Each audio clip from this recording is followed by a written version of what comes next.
Controversy आपकी क्या है? कंट्रोवर्सी आपकी औरत है जिसको मारना है, बेटा पैदा नहीं हुआ, शादी है, एक्स्ट्रा मैरिटल अफेयर है, इन चीजों से हम निकल नहीं रहे हैं। मैं एक ड्रामा बनाना चाहती हूँ ऐसे औरत के बारे में जो who wants to take decisions of her life कि मुझे बच्चे चाहिए या मुझे बच्चे नहीं चाहिए। कोई कैरेक्टर्स का कोई रंग ही नहीं है।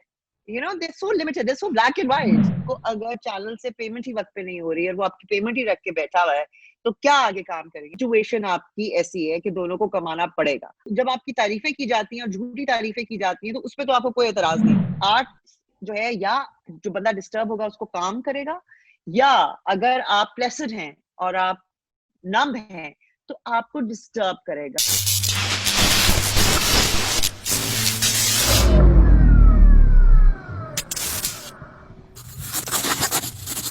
Argo Mariji, thank you so much for taking out time from a very precious schedule, and I know you are very busy.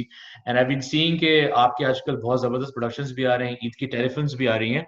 ये मुझे बताएं कि जो शूटिंग हो रही है Covid time, as a professional actors हम सही मेजर्स ले रहे हैं to shoot in the right environment? Well, I think कोशिश कर रहे हैं, लेकिन उतना जितना होना चाहिए उतना शायद बिकॉज शूटिंग जिस तरीके से होती है उतना उस तरीके से नहीं हो रहा। Most of the production houses are taking those measures, लेकिन जिन कंडीशंस में आप कर रहे होते हैं, whether you are shooting in a defence बड़ा हाउस और whether you shooting in a महल्ला, तो वो उस चीज के पर डिपेंड करता है। हमारा क्रू वगैरह को, हमारे जो प्रोडक्शन हाउसेस हैं, प्रोड्यूसर्स हैं, वो दे मेक श्योर कि उनके पास ग्लव्स हैं, they are wearing masks and all that I have seen कि वो उसको प्रॉपर्ली कर रहे हैं और जो लोकेशन है उस पर पहले स्प्रे रोज कराया जाता है। लेकिन अगर आप आइडियल कंडीशंस करें तो मेरे ख्याल में वो तो कहीं पर भी नहीं नजर आ रही। जितने जितना हो सकता है दे आर डूइंग इट। और फिर हम पर्सनली भी इस चीज का ख्याल रखते हैं। मैं पहले बड़ी फैनेटिक थी हमेशा say about all this, going on the set, उसको साफ होना चाहिए, वॉशरूम्स क्लीन होने चाहिए। तो अब मैं जरा पहले लोग मुझसे इस वजह से डरते थे, अब मैं जरा खुला के भी कहती हूँ, so they have to deal with it. तो अब सो मैं ज्यादा बोल सकती हूँ ना, I can be more forceful about it, so that helps me। Yeah, Absolutely. No, that's fantastic. I mean, actors have to raise the voice. अच्छा, मैं पढ़ रहा था, I was researching on you as a professional. तो I read के you are very very vocal when it comes to subjectifying issues and content on television.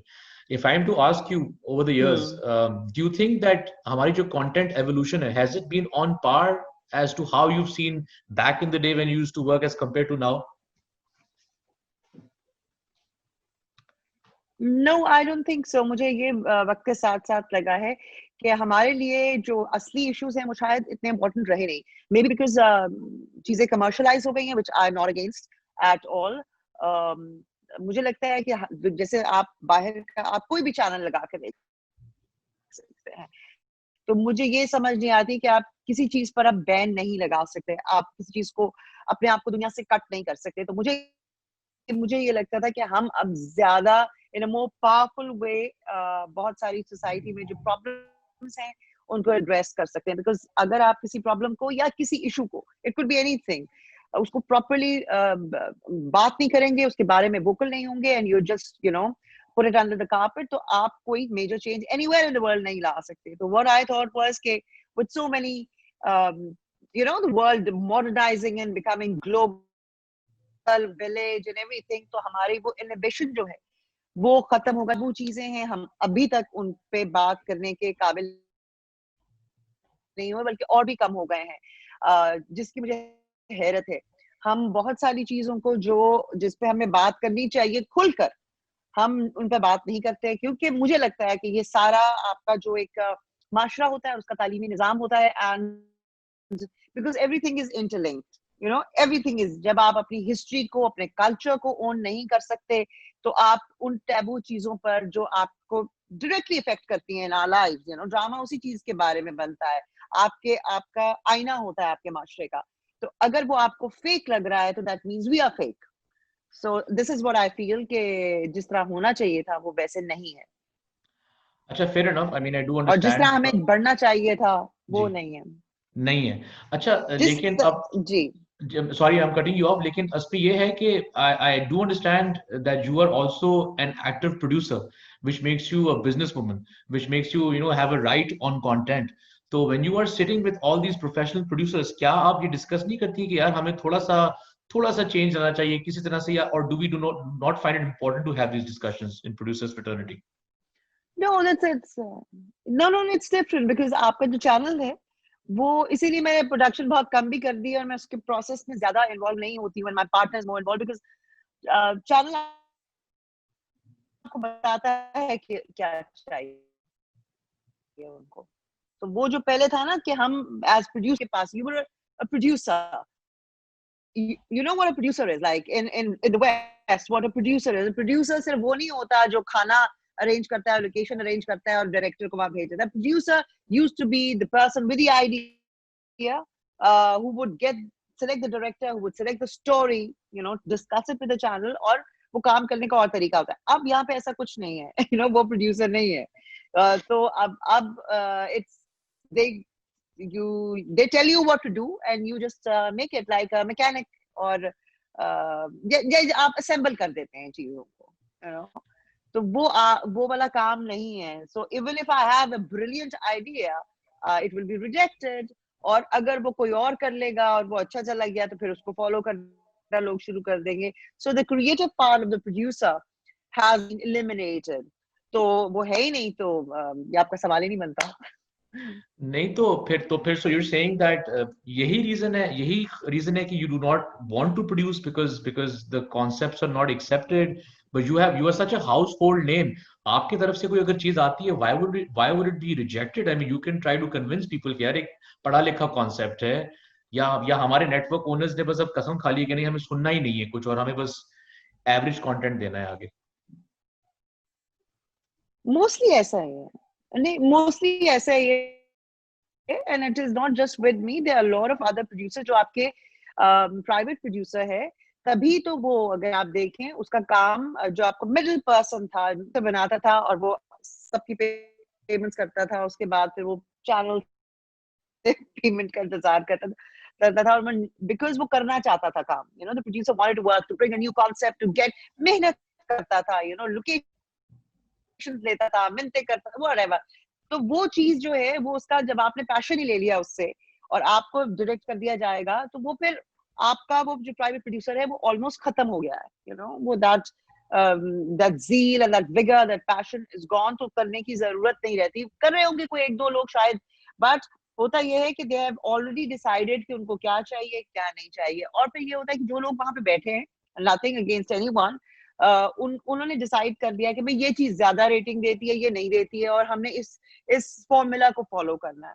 अब formulas तो आते रहते हैं, नए आते रहते हैं, नए निकलते रहते हैं, but mainly mostly people are comfortable कि वो नई चीज को ट्राई ना करें. मोस्टली ऐसा होता है. तो they will not go towards it, या कंट्रोवर्शियल चीज में नहीं जाएंगे जो उनको कंट्रोवर्शियल लग रही है. तो वो जरा नहीं होता. आई मीन बहुत कम मैंने देखा है. वो कोई गलती से ही हो गया तो हो गया, वरना the trend is not towards that side. But अगर आप कंट्रोवर्शियल की बात करती हैं तो मेरे ख्याल से हम जितना, आई मीन मेरा एक्सपीरियंस कम होगा लेकिन जितना भी मैंने कंटेंट देखा है वो कंट्रोवर्शियली बनाते हैं. I mean you know with the hatred towards women and the disrespect towards women, you being such a very strong voice on raising lots of issues, जानबूझ के कंट्रोवर्सी क्रिएट की जाती है कि औरत को बिठाया जाए. तो क्या यही is this the way to kind of move forward? Is controversy तो बन रही है तो रिस्क टेकर्स को क्यों नहीं चांस मिलेगा फिर? कंट्रोवर्सी आपकी क्या है? कंट्रोवर्सी आपकी औरत है जिसको मारना है, बेटा पैदा नहीं हुआ, शादी है, एक्स्ट्रा मैरिटल अफेयर है. इन चीजों से हम निकल नहीं रहे हैं. हम ये बात डिस्कस नहीं कर सकते. आप मुझे खुद बताइए कि जहां आपने, अगर मैं एक ड्रामा बनाना चाहती हूँ कैसे औरत के बारे में जो who wants to take decisions of her life, कि मुझे बच्चे चाहिए या मुझे बच्चे नहीं चाहिए, you know, now राइट. शादी की जाती है और डिसाइड कर दिया जाता है कि बच्चे होंगे. Now this is the right that you have to give, the society has to give or hasn't given, but हमें ऑलरेडी पता है कि ये राइट नहीं दिया गया, जबकि ये राइट औरत का है कि उसने 5वां बच्चा पैदा करना है या नहीं करना उसकी बॉडी इजाजत देती है या नहीं देती है, ये टैबू है। मेरा जिस्म मेरी मर्जी डजंट मीन कि आप फहाशी की तरफ जा रहे हैं। उसका मतलब ये है कि may be my body is not giving me that, वो रेडी नहीं है। आपकी छोटी बच्चों की द राइट्स एंड जो सोसाइटी में मिलना चाहिए, जब आप पूरी सोसाइटी उसको नहीं देना चाहती, तो वो चीजें हैं मेरे लिए कंट्रोवर्शियल। दूसरी शादी नहीं है, डिवोर्स अभी तक आपके लिए टैबू है, वो टैकल नहीं हो रहा है। राइट्स जो है वो कंट्रोवर्शियल, इसके बारे में आप बात नहीं करते। ये चीजें तो आपने देखा है, इन्हीं के ऊपर सारे ड्रामे बनते हैं। आज तक मैंने जो भी ड्रामा किया है उसमें औरत के साथ मारधाड़, शादी, बेटा क्यों नहीं हुआ, बेटी क्यों हो गई, तलाक, उसका जो कलंक का टीका, मुंह काला हो जाना, हम उस चीज से निकले ही नहीं। और असली जो हम प्लेग कर रहे हैं हमें, इस सोसाइटी को, हमारी जो चीजें हैं, हम उस पर बात ही नहीं करना चाहते। तो वो ये नहीं है कि आप फेमिनिज्म का मतलब ये नहीं है, इक्वल अपॉर्चुनिटी की बात है। फेमिनिज्म का बेबाकी या फहाशी नहीं है। इट इज अबाउट किसी के लिए भी। मैं तो अब क्योंकि ज्यादातर जो नाइंसाफी है वो खबर ऑल ओवर द वर्ल्ड होती रही। अगर हिस्ट्री आप उठा के देखें, फेमिनिज्म की लंबी, बहुत लंबी हिस्ट्री है। जब वोट लेना था या नहीं देना था, जैसे ब्लैक्स की है वो, तो वो चीज होती रही है, इसलिए आपने उसको फेमिनिस्ट कह दिया या औरत के बारे में कह दिया। Actually a victim is a victim, whether it's a man और अ वुमन और अ चाइल्ड। तो जहां ज्यादती और इक्वल अपॉर्चुनिटी नहीं है, it's about opportunity in the society, whether it's a job और एनीथिंग, जब तक वो नहीं होगी, हाँ, उसके लिए the fight is for that. और वो सूट नहीं करता है, सूट नहीं करता है आपके ना हाउस होल्ड यूनिट को, ये सूट करता है क्योंकि you don't know how to deal with it.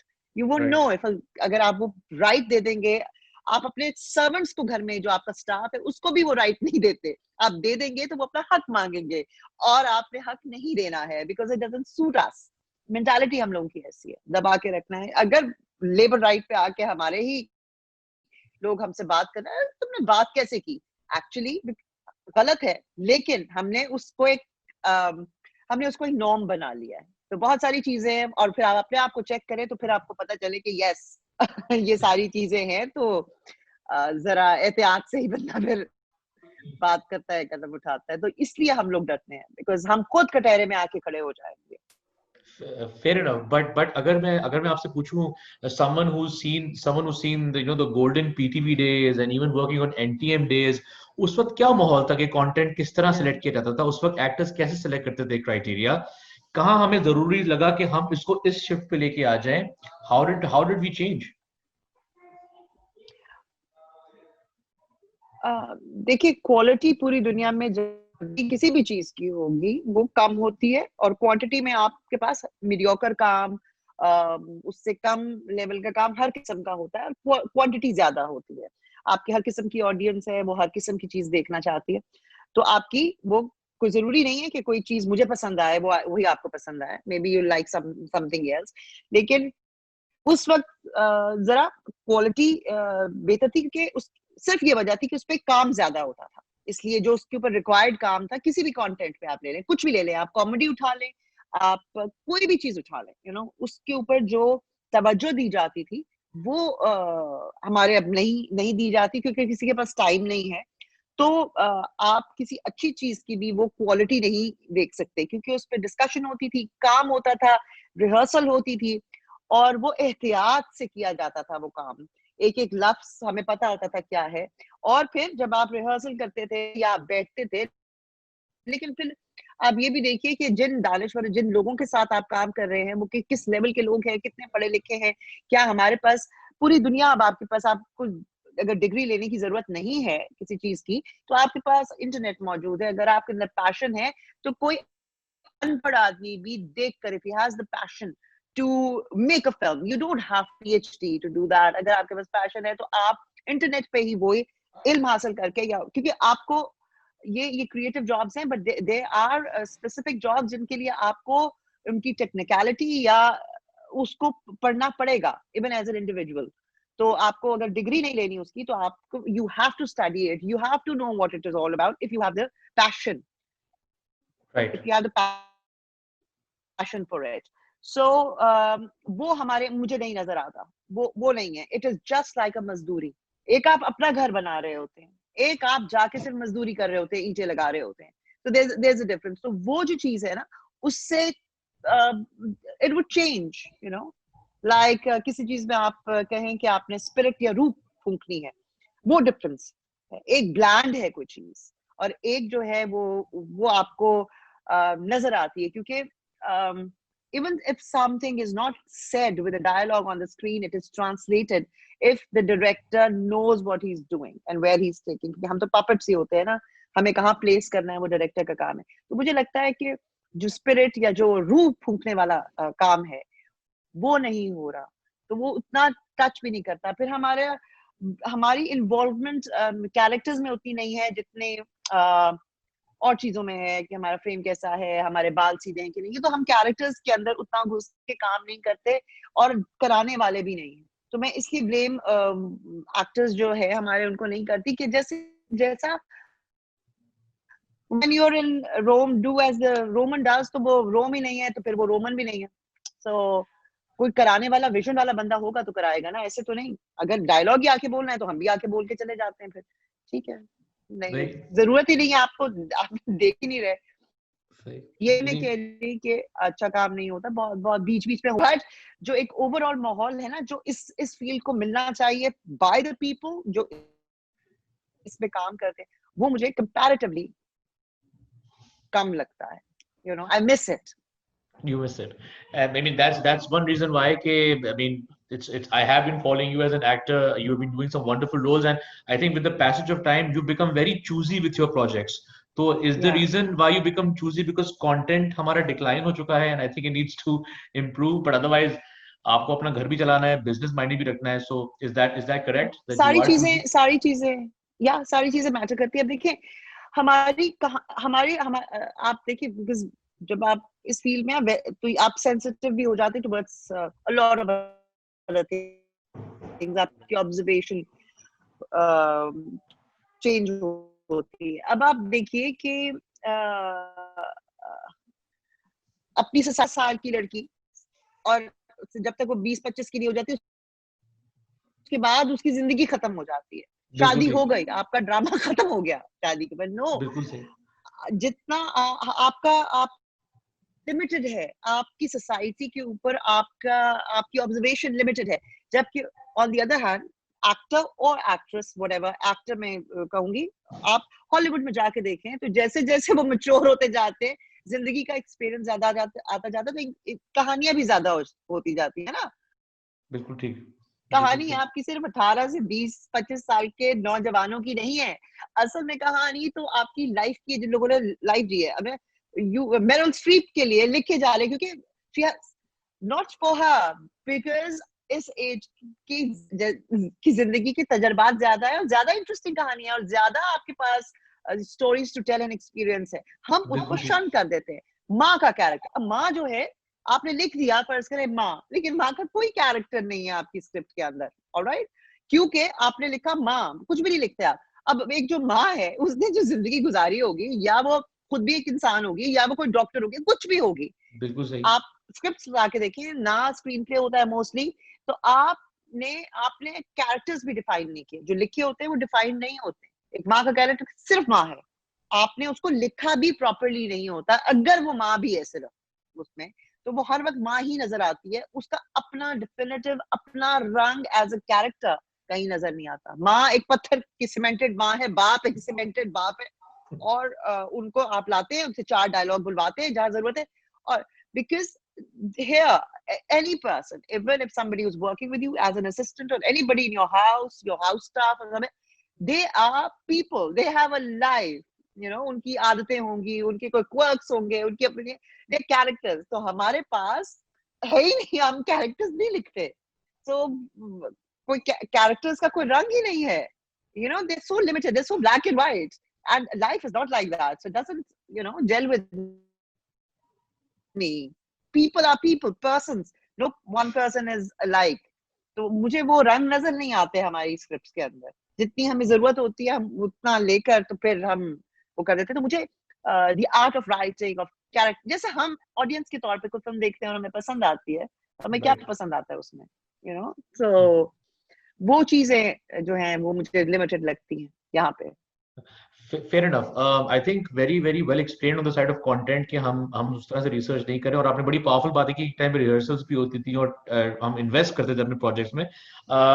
आपने बोला कि as a producer you are not actively part of it, but you are part of the united producers association, I am guessing. Yeah, क्या yeah, क्या yeah. क्या point है इस united producer association का? What is the point of this association, and does it matter to have this association? कुछ काम शाम होता है इसके अंदर, या सिर्फ चाय या बिस्किट खाया जाता है? ये एसोसिएशंस, यूनियंस जैसे बाहर होती हैं बहुत जरूरी होती हैं to safeguard the rights of your whether they are आपके actors हों या आपका staff हो, technical staff हो, सब के लिए जो यूनियंस होती हैं. उस तरह यहाँ पे कॉन्सेप्ट बड़ी मुश्किल से हम बना रहे थे अपने एक्टर्स का एक्ट, वो प्रॉपर्ली अभी बस यू नो घिसट घिसट के चल रहा है. देखें यूपीए का मकसद फिलहाल तो आई थिंक जो इस वक्त, बाकी चीजें तो छोड़ दें, हमें जो प्रॉब्लम्स हम फेस करते हैं उसी के ऊपर पेमेंट्स हो जाए. वो पेमेंट्स ही हमारी जो है ना, वो मेजर जो इशू है, दैट इज द पेमेंट्स. आपको अगर चैनल से पेमेंट ही वक्त पे नहीं हो रही है, वो आपकी पेमेंट ही रख के बैठा हुआ है, तो क्या आगे काम करेंगे? कहाँ हम एस्थेटिक्स पे काम करेंगे? कहाँ हम स्क्रिप्ट्स और चीजों या अपनी और प्रॉब्लम्स को डिस्कस करेंगे, जब आपका बेसिक जो है चीज वो वहीं पर अड़ी हुई है. एंड देयर आर सारे जो प्रोड्यूसर्स हैं, दे कम टुगेदर. तो आप तो अच्छा काम करना चाहते हैं, बट आपके मेन इशू जो लोकेशंस के हैं छोटे मोटे, वो सॉल्व एसोसिएशन करती है, व्हिच इज गुड और होना भी चाहिए. लेकिन आपकी मेन इश्यूज जो हमारे इस वक्त हैं वो यही है कि जिस चैनल से पेमेंट कैसे एक्सट्रैक्ट करनी है. राइट. तो सो अगर आप इन चीजों में पड़े रहेंगे तो फिर आप बहुत सारा जो क्रिएटिव काम है उसकी तरफ आप नहीं देख सकते. जब एक प्रोड्यूसर बेचारा परेशान ही है, तो आप that is happening with if you see all around. Right. यही मेरे ख्याल में मसाइल हैं जो एवरीबॉडी इज फेसिंग. तो बस दुआ ही की जा सकती है फिलहाल. नहीं, you're right, दुआ की सकती है, बट एब्सोल्युटली नहीं. I've witnessed it as well कि पेमेंट्स का बहुत बड़ा इशू है और वहीं पर बात खत्म हो जाती है. आपने एक्टर्स ट्रस्ट की बात की. You are part of actors trust, and if actors trust does exist, क्या ये फायदेमंद है हम एक्टर्स फ्रेटर्निटी के लिए? जोड़ है हमारे पास? हाँ, इट इज वेरी, बिल्कुल है. और हम कितने अरसे से कोशिश कर रहे थे कि ये बन जाए, और Aahista Aahista over a period of years, क्योंकि जब आप इकट्ठे हो जाते हैं तो आपकी एक पावर होती है. हम लोगों ने वैसे भी, अगर आप अपने मुल्क में भी देखें और बाकी ममालिक को देखें, तो हमें एक जब तक मेरा काम चल रहा है ना, इंडिविजुअली एग्जिस्ट करने की, मेरा तो काम हो रहा है ना, मेरी तो पेमेंट निकल आई ना, I will not take a stand for you. हमारी एक मेंटालिटी है. हम अपनी अलग अलग जगह एग्जिस्ट करके अपने आप को बचाना चाहते हैं. वी डोंट रियलाइज कि जो आपको when you take a stand for somebody, वो बड़ा जरूरी है कि आप एक पावर बन के सामने आए. हमें उस पावर का एहसास नहीं है. जब तक मेरा काम निकल रहा है, मैं कहूंगी ठीक है भाई, ठीक है, मैं किसी के लिए बोलूंगी नहीं. तो ये हमारी ओवरऑल मेंटालिटी है. In our society it exists. वो ऐसे नहीं है कि जी 5 पैसे, I was in England years ago, और डबल रोटी में कोई पेंस या सेंट पेंस 5 वो बढ़ गए थे. पूरा लंदन मैंने देखा, पूरा सब लोग बाहर निकल आए थे. ऑल ऑफ द पीपल, अवाम बाहर निकल आई थी कि ये कैसे इतना सा बड़ा. हम क्योंकि ठीक है, फर्स्ट वर्ल्ड, उनके अंदर ये सेंस है कि इस चीज को इट इज इम्पोर्टेंट. बट अगर आप उनकी हिस्ट्री देखें तो वो भी इसी तरह रुलते हुए स्टार्ट हुए थे. तो कहीं हमें वो जो पावर ऑफ टुगेदरनेस है ना, being together and becoming a force, वो हमें नहीं समझ आ रही है, और उसका नुकसान हमें होता जा रहा है. अब आप देखिए, अगर एक यूनियन है, जैसे I was working in India once, तो हम उनका कुछ स्टूडियो में काम कर रहे थे, तो एकदम शूटिंग रुक गई क्योंकि कहीं एक कैमरामैन की कोई प्रॉब्लम हुई थी किसी फिल्म सेट पर, और यूनियन ने काम बंद किया. उनका जी फोन आ गया, हमारे सेटों पे भी सब टेक्नीशियंस एंड कैमरामैन ने काम बंद किया. आपकी बात तो मैंने सुनी. अच्छा अच्छा माई जी, you are giving some really very very powerful pointers है. मैं आपसे पूछूंगा, being an advocate of women's rights, how difficult is it for a woman to survive in the entertainment industry? Is it easy or it's difficult?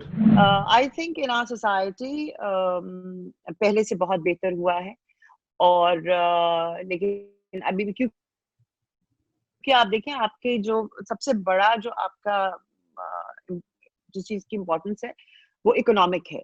आपको force किया गया है, अगर ये ना होता तो शायद ये चेंजेस भी ना आते कि आप आजकल के जमाने में जो फोर्स के आपके दोनों पार्टनर्स काम करेंगे तो आपका कोई हुलिया जो है वो बेहतर हो सकता है या आपकी जिंदगी चल सकती है, बिकॉज आपकी इकोनॉमिक सिचुएशन आपकी ऐसी है कि दोनों को कमाना पड़ेगा। तो आपने कहा अच्छा यार औरत को बाहर निकलने दो। वैसे तो आप देखें तो हमारे विलेजेस में औरतें हमेशा से काम करती आई हैं। हमारा जो लोअर तरीन मिडिल तबका है उसमें भी खवातीन ही घर चलाती हैं। मियाँ तो नशा करके पड़ा रहता है या उसको मारता है या उससे पैसे छीन लेता है। यही हमारी अभी भी देखने को मिलता है। लेकिन आहिस्ता आहिस्ता जो आपका एजुकेटेड लॉट है वो इस बात को समझ रहा है और वो दुनिया के साथ वो बाप जो पहले बड़ा वो था माँ बाप की आपकी फैमिली जो आपको निकलने नहीं देती थी, अब वो इस बात को रियलाइज कर रही है कि अगर मैंने अपनी बच्ची को उसके कदमों पे पाँव पे खड़ा ना किया तो ये दुनिया बहुत जालिम है। उसका हस्बैंड ने उसको निकाल दिया तो वो 3 बच्चे लेकर कहाँ जाएगी? एजुकेटेड होगी तो अपने आप को भी संभाल लेगी और शायद अपने बच्चों को भी संभाल ले। और वो सो इनएविटेबल हो गया है कि आपके लिए बेटा और बेटी का फर्क खत्म हो और आप सर्वाइवल के लिए ये काम करें। आप इसलिए करें, आप सबके 10 ही बच्चे हों, कुछ ना करना पड़े, you should be settled in everything, but what if आपको बच्ची को गाड़ी चलाना सिखानी पड़ेगी, आपको उसको बताना पड़ेगा कि किस तरह डील करना है। हमें स्कूलों में से ही ये बात सिखानी पड़ेगी। हमें ये देखना पड़ेगा कि आप अगर सेग्रीगेशन स्कूलों में रख रहे हैं तो उसका क्या नुकसान है, क्या वो एकदम आके I mean, there's so many things जिसमें हम agree disagree एक दूसरे से कर सकते हैं, बट द थिंग इज कि आपने तो एक सोल्जर तैयार करना है, बेटा है या बेटी है। आपने अगर बच्चा पैदा किया तो आपकी जिम्मेदारी है, आपने उसको एक स्ट्रॉन्ग सोसाइटी का मेंबर बनाना है। अगर आप उसको डरपोक बनाएंगे तो कब तक उसकी हिफाजत करते रहेंगे? If I am to ask you, being an actress in the entertainment industry, have you encountered any unprofessional towards you? And if you did, how did you deal with it? Making your message clear, or maybe you did not encounter it. नहीं नहीं, हर किस्म के आपके पास इस तरह की चीजें हैं, वो आती हैं, कुछ प्लेजेंट कुछ अनप्लेजेंट। कुछ ऐसे लोगों के साथ काम करने का भी मुझे प्लेजर और हासिल हुआ जिनके साथ फिर मैंने उनको कहा कि आइंदा आप मुझे कभी फोन मत कीजिएगा और ना किसी प्रोजेक्ट के लिए बुलाइएगा। It was really a bad experience working with you. But हाँ, जब आपके पास इस तरह की चीज आए तो आपके पास देखिए आपको ऑफर कहीं से भी आ सकती है, कोई भी आ सकती है। How you deal with it and whether you say yes to it and whether you say no to it is your responsibility. It's my responsibility when I say yes to something or I say no to something. मेरे पास commit करने से पहले ये दोनों options मौजूद रहती हैं या मौजूद होती है हर इंसान के पास। आप किस हद तक उस चीज को अवेल करना चाहते हैं वो आपके ऊपर है, आपकी समझदारी पे। अगर आपसे कोई गलती कभी होती है या आपको लगता है कि ये मुझसे गलत हो गया, क्या आप उस चीज को रिपीट करते रहेंगे या आप you would say no to it? Saying no is a very very important thing. You can not say कि अच्छा यार इसने मुझे ये क्यों कहा कि अगर तुम ये करोगी तो तुम्हें मेरे साथ ये करना पड़ेगा। तो say no to it and get out of it then. Get out of it. हमने देखा है कि अक्सर प्रोडक्शन हाउसेस और आर्टिस्ट मिलके एक आर्टिस्ट को कैंसिल कर देते हैं, यार ये एक्सेप्टेबल नहीं है, या आर्टिस्ट को इंडस्ट्री में काम नहीं करना चाहिए। Do you believe in cancel culture? इस तरह होना चाहिए? Is it the right way to go forward? No, no, no, no, no, no. देखिए आपके कुछ मैंने बहुत सारे ऐसे लोग देखे, नॉर्म्स होते हैं, जो कुछ आपके प्रोटोकॉल्स होते हैं जो आपको फॉलो करने होते हैं, प्रोफेशनल प्रोटोकॉल्स। अब ये तो बुलिंग हो गई ना। आप स्कूल में आप बुलिंग अगर कराना चाहते हैं तो बुलिंग पे तो मैं obviously I am against it and I wouldn't like that. आपको किसी की कोई आदत पसंद आ सकती है, किसी की कोई बात बुरी लग सकती है।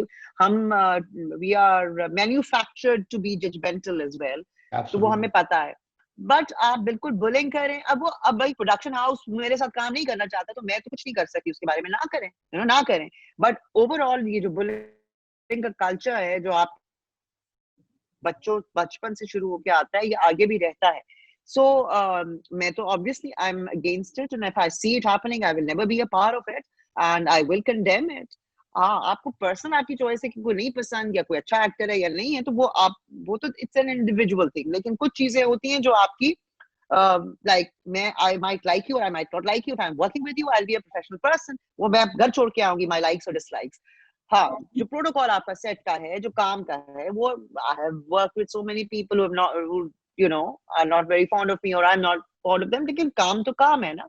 तो ये तो आपका अपना छोटापन है या आप किस किस्म के लोग हैं कि आप इस तरह की चीजों में इंडल्ज करते हैं। मैं नहीं करती, तो मैंने शायद उतना विटनेस भी नहीं किया, या I don't know, because I cancel it. I cancel the idea of this. फिर अच्छा ठीक है, just last question then will wrap up. And अच्छा ये बताएं कि क्रिटिसिज्म का एक चक्कर है हमारे पास इंडस्ट्री में, ब्लॉगिंग, सोशल मीडिया, एक नया कॉन्सेप्ट शुरू हो गया है जहाँ पे आप ड्रामों की क्रिटिसिज्म करते हैं, बट आई फील कभी कभी पर्सनालिटी असैसिनेशन हो जाती है, actors also bounce off. How do you see, coming in contrast with a digital industry? Is it the right way we going forward, या कुछ जो है हमें इस पे भी तब्दीली लानी पड़ेगी?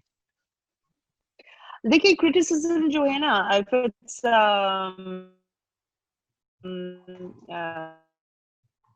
क्या कहते हैं, इम्पोर्टेंट काम के ऊपर हो, तो जरूरी तो नहीं है कि मैंने जो काम किया वो सबको पसंद आए। मुझे भी जब मैं एज एन ऑडियंस देखती हूँ तो मुझे कुछ चीज पसंद आती है, कुछ पे मैं क्रिटिसाइज करती हूँ या मुझे नहीं पसंद आती। कोई हो सकता है कहानी पसंद ना आए, कोई एक्टिंग पसंद ना आए, तो ये तो मेरा राइट है और आपका राइट है, उसको पर्सनल नहीं। मैंने, क्योंकि अखबार में तो कोई कुछ भी लिख सकता है, उस वक्त भी जर्नलिस्ट लिखते थे, कोई अच्छी बात हो गई, आप जब आपकी तारीफें की जाती हैं और झूठी तारीफें की जाती हैं तो उस पर तो आपको कोई एतराज नहीं होता। अब अगर कोई आप पे क्रिटिसिज्म कर दे, you have to rise above it. जैसे मैं कभी I made sure, because this is my personal decision, कि मैं अपनी पर्सनल लाइफ के बारे में इंटरव्यूज में बात नहीं करती। आप मेरे काम के बारे में बात करें, मेरे व्यूज के बारे में बात करें, बट कुछ हदूद है जिनको हम क्रॉस नहीं करते। मैं उसके बारे में बात ही नहीं करना चाहती, इसलिए मैं उस पर किसी का कमेंट नहीं चाहती। Anything that is personal. I conduct these sessions because मैं प्रोफेशनल से बात करता हूँ, बिकॉज बहुत ही एक अलग किस्म की डिस्कशन होती है about professionalism, unprofessionalism, technical issues, growing as a industry and fraternity. तो मेरे व्यूअर्स काफी जो होते हैं सिर्फ हमारे प्रोफेशनल प्रोड्यूसर्स या राइटर्स या डायरेक्टर्स होते हैं। तो on a closing note, if I'm to ask you, if some words, some final messages for anyone watching, whether those are actors, whether they're producers, directors, what would your final thoughts be on a positive closing note? Yeah, I mean, I think that हमें चीजों को black and white तरीके से नहीं देखना चाहिए। We have to have an open heart and a very very open mind. Acceptability. जब तक हम डिस्कशंस नहीं होंगी और ऐसे आइडियाज और ऐसी चीजें जिनको हम माने ना माने, उनको सुनने की हमें हिम्मत नहीं होगी, टॉलरेंस नहीं होगी, I think as a society, as people, हम इवॉल्व नहीं कर सकते। भाड़ में गया आपका ड्रामा और भाड़ में गया आपकी बाकी सारी चीजें, बट एज पीपल अगर इवॉल्व नहीं करेंगे, क्योंकि ये एस्थेटिक्स का काम है। सिविलाइजेशन किसी कॉम की का थर्मामीटर या गेज करने का जो apparatus है, वो आर्ट होता है। कितना इवॉल्व आपका आर्ट है, लिटरेचर, अदब, आपकी पेंटिंग्स, आप क्या डिपेक्ट करता है आर्ट, क्योंकि जितना भी आर्ट होता है, it is suppose to disturb you. Art जो है, या जो बंदा डिस्टर्ब होगा उसको काम करेगा, या अगर आप प्लेसिड हैं और आप नम हैं तो आपको डिस्टर्ब करेगा। और यही है आर्ट का काम ऑल ओवर द वर्ल्ड।